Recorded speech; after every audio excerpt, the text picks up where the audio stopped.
Une formule nouvelle, une nouvelle maquette et bien sûr des vœux pour 2021. Des vœux qui se veulent porteurs d'espérance dans un contexte de crise sanitaire qui perdure. Nos journalistes se sont donc intéressés aux meilleures façons de lutter contre la pandémie, aux biais cognitifs aussi qui traversent nos esprits et influent nos comportements dès lors que nous sommes dans une situation de tension et de peur. Nous revenons également dans cette nouvelle formule de réforme vers des sujets plus théologiques qui prendront une forme nouvelle, un fond un peu nouveau aussi. Et nous avons hâte que vous découvriez tout ça dans nos pages et sur réforme.net. Pour ce premier numéro de l'année, toute l'équipe de La Vie est allée chercher des raisons de croire et d'espérer en 2021. Pour cela, nous sommes allés par exemple en Finlande, dans ce pays qui cultive un art de vivre si particulier pour comprendre comment trouver le bonheur à la finlandaise, ou encore dans une cabane perchée en haut d'un arbre où Édouard Cortés a été, suite à des difficultés, retrouvé goût à la vie. Il en a tiré un livre qui est déjà best-seller.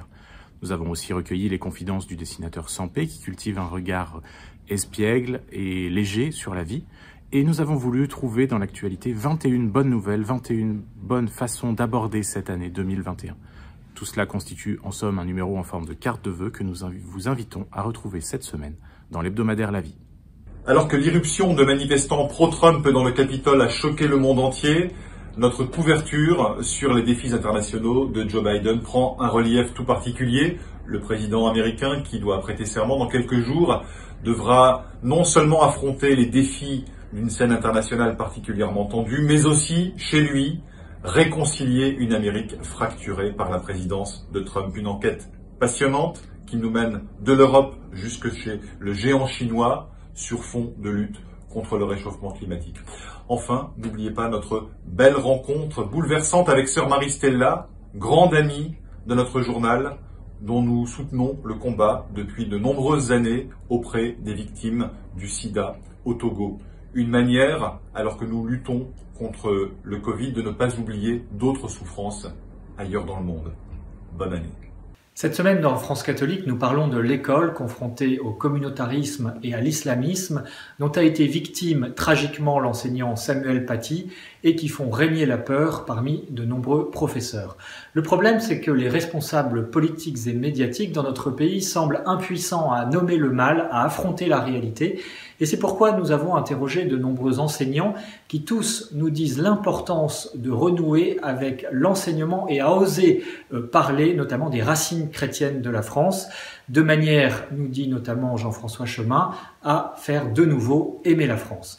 Et puis nous avons interrogé Franck Ferrand, l'écrivain, journaliste, historien bien connu, qui nous parle de sa foi catholique, de son rapport à la foi catholique, de son cheminement vers Dieu, et qui nous dit aussi que le combat pour faire aimer la France, eh bien, il est d'abord culturel avant même d'être politique. Tout cela, c'est à retrouver dans nos colonnes de France catholique, également sur notre site internet. Il me reste à vous souhaiter une excellente année 2021.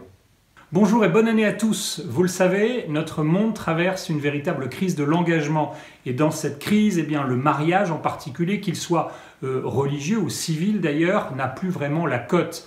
Une crise de l'engagement qui n'épargne pas les jeunes chrétiens. Alors, au-delà du constat dans Famille chrétienne cette semaine, nous avons voulu comprendre les raisons de ce phénomène et puis donner des clés aussi aux parents qui veulent accompagner leur enfant vers le mariage. Il y a aussi dans Famille chrétienne cette semaine un entretien à ne pas manquer, un entretien exclusif avec une grande figure, une grande voix de l'orthodoxie à travers le monde, une grande voix chrétienne, le patriarche de Constantinople, Bartholomé Ier. Bien sûr, il nous parle de la situation qu'il connaît bien de la minorité chrétienne en Turquie, mais aussi il décrypte les récents attentats sur le sol français ou encore les conséquences de la crise de coronavirus. Voilà, il faudrait un long moment pour vous détailler ce riche et nouveau numéro de Famille chrétienne. Alors, si vous n'êtes pas déjà abonné, eh bien, abonnez-vous en vous rendant particulièrement sur le site de Famille chrétienne, un site récemment renouvelé, famillechrétienne.fr. À la semaine prochaine.